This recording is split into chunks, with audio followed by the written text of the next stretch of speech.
Merci, Madame la Présidente. Cela m'attriste de l'entendre et cela m'attriste de le dire.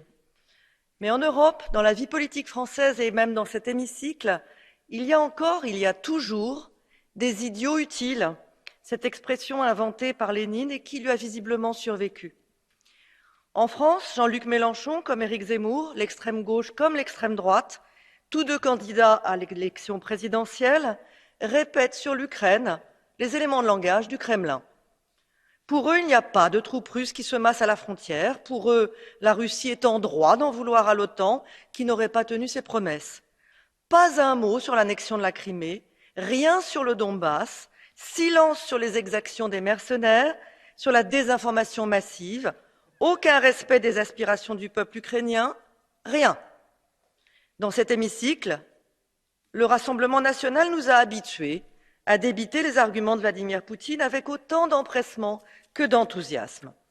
La Crimée, aucun problème pour Thierry Mariani et ses amis. Elle est russe, d'ailleurs ils s'y rendent souvent. Je voudrais donner un conseil à Russia Today. Vous pouvez faire des économies et fermer vos bureaux en Europe. Certains politiques européens font parfaitement votre travail à votre place. Un travail de propagande systématique du Kremlin. Et je voudrais dire à l'Ukraine de ne pas s'inquiéter.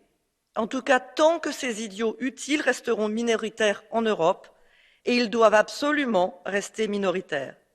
Car nous, la majorité digne de ce Parlement européen, sommes résolument aux côtés de Kiev, de son aspiration à la démocratie, à l'indépendance, à l'intégrité territoriale. Le temps des impérialismes et des régimes soumis est révolu.